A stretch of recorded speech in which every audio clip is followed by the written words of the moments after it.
Joseph Busha, as I mentioned earlier, of JM Busha Investments, is joining us to talk through the markets that he's been watching through the day. Mr. Busha, many thanks for your time this afternoon.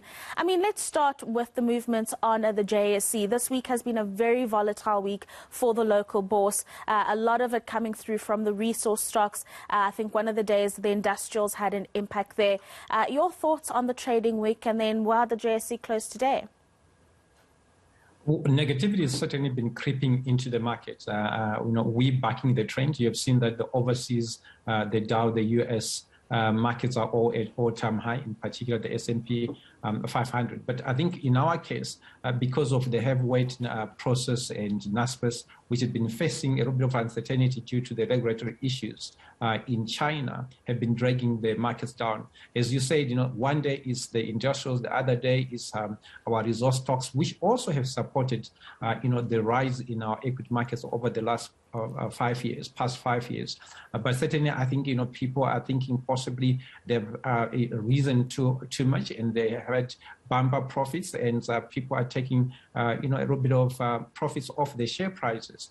So I think there's a little bit of nervousness in terms of emerging markets now, given also that the US said that they might be reducing buying bonds into the market in terms of just pumping money into the US economy. So it has been very pedestrian and seesaw, as you said, volatility. Today, we're just down about 0.42%, both on the top 40 and the overall equity market. The rand remains quite strong on the front foot, 14.27, 14.30 trading in the last few minutes. That has been very good, I think, in terms of just supporting the rand. But also, we must understand that if the rand strengthens, the profits on our resource stocks also will be reported lower, purely because of their high correlation between the currency and some of our resource stocks.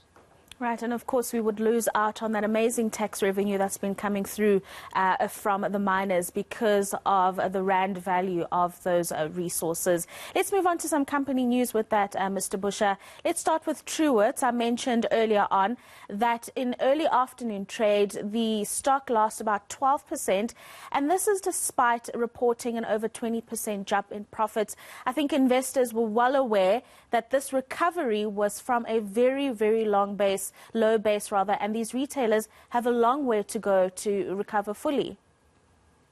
You're absolutely correct that you covered most of the salient points on Truworths. But I think what is interesting is that they've reduced their expenses by about 13%, and you thought investors would be able to reward Truworths for that. But nonetheless, despite profits of about 75%, everything looking very positive for Truworths, although, as you said, from a low base. Investors are not happy. But I think they're not happy really about their foray into Europe. Where they have got Office 2 dragging the shares down.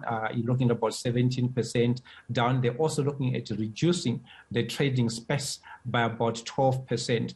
So those could have really been spooking investors that if they're going to close more shops, possibly they won't be able to recover, in terms of and recoup what they invested, when they went to buy Office in the UK. So I think nervousness there, despite the fact that they also reported, giving dividends to shareholders of about R1.18, margins up 13%. But I think, investors are not sure whether, the downsizing in the UK, will happen quicker, or possibly the market was expecting them to say, well, listen, we're going to actually close the shops and come back like everybody has been doing in some of our big companies in Nigeria.